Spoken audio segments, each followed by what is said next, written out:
भगवान कृष्ण को भगवान विष्णु के 8वें अवतार के रूप में और अपने आप में सर्वोच्च भगवान के रूप में पूजा जाता है। वो करुणा, कोमलता, प्रेम के देवता हैं और भारतीय देवताओं में सबसे लोकप्रिय और व्यापक रूप से पूजनीय हैं। उन्होंने हमें जीवन, प्रेम, खुशी, धर्म, मोक्ष, मुक्ति, भक्ति, योग, ध्यान, धर्म, सत्य के बारे में सब कुछ सिखाया। आइए जानते हैं श्री कृष्ण के श्रीमुख से निकले कुछ अनमोल वचनों को। वो सब कुछ करो जो तुम्हें करना है, लेकिन लालच से नहीं, अहंकार से नहीं, वासना से नहीं, ईर्ष्या से नहीं, बल्कि प्रेम, करुणा, नम्रता और भक्ति के साथ। भगवान श्री कृष्ण इस अनमोल वचन के माध्यम से कार्य करने की नियत का उल्लेख करते हैं। जब किसी भी कार्य करने में अगर लालच होगा, बेईमानी होगी, जलन होगी, तो वो काम न तो सही होगा और न ही उसके परिणाम फलदायी होंगे।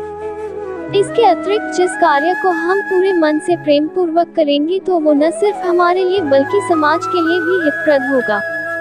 नरक के 3 द्वार हैं, काम, क्रोध और लोभ। जो व्यक्ति कामी प्रवृत्ति का होता हो, जिसके मन में लोभ होता है और जो अत्यधिक क्रोधी स्वभाव का होता है, उसके लिए नरक के द्वार सदैव खुले होते हैं। अर्थात ऐसे व्यक्ति को तो सिर्फ नरक में ही जगह मिलती है। मैं ही सृष्टि का आदि, मध्य और अंत हूँ। भगवान श्री कृष्ण ही इस सृष्टि के पालनहार है। वही इस संसार की शुरुआत थे, वही मध्य और वही अंत होंगे। जो आप जो चाहते हैं उसके लिए नहीं लड़ते हैं, तो जो खोया उसके लिए मत रो। मनुष्य सब कुछ चाहता है पर सब कुछ उसे नहीं मिल सकता। आपको जो नहीं मिला उसके लिए पश्चाताप मत करो, और जो आपसे खो गया, जो आपसे अलग हो गया, उसके लिए निराश भी मत हो।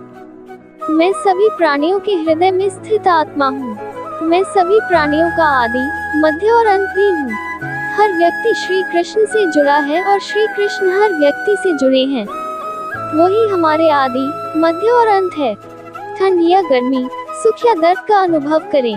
ये अनुभव क्षणभंगुर हैं, वे आते हैं और जाते हैं। उन्हें धैर्यपूर्वक सहन करें। समय एक सा नहीं रहता। आज दुख है तो कल सुख भी आएंगे, और सुख के बाद दुख भी आना स्वाभाविक है। आपको पूरे धैर्य और श्री कृष्ण पर विश्वास के साथ अपना जीवन निर्वाह करना चाहिए। सत्य कभी नष्ट नहीं हो सकता। अच्छा करने से नहीं डरना चाहिए। लोग अक्सर सच कहने से बचते हैं या डरते हैं, पर सत्य कभी छुप नहीं सकता और न ही कभी मिट सकता है। कितना भी छुपा ले पर सच तो उजागर हो ही जाएगा। इसलिए जो बात सच पर आधारित हो उसे करने या कहने और मानने से कभी नहीं डरना चाहिए। इस शरीर का मोह मत करो। ये तो माटी है, माटी में मिल जाएगा। अमर तो आत्मा है जो परमात्मा में मिल जाएगी। लोग अपने शरीर को सुंदर बनाने में लगे रहते हैं, पर आत्मा की सुंदरता शरीर की सुंदरता से कहीं ज्यादा महत्वपूर्ण है। शरीर तो नश्वर है, मिट्टी ही तो है, तो मिट्टी में ही मिल जाता है, पर आत्मा अमर है। इसलिए आत्मा की सुंदरता पर ध्यान दो। आत्मा की सुंदरता अपने को श्री कृष्ण में लीन करने में मिलती है। जो हुआ अच्छा हुआ, जो होता है अच्छे के लिए होता है। कभी कभी विपरीत परिस्थितियां हमारी वर्तमान स्थिति को अच्छा करने के लिए आती हैं। मन चंचल है, इसे और संयमित करना कठिन है, लेकिन यह अभ्यास से वश में हो जाता है।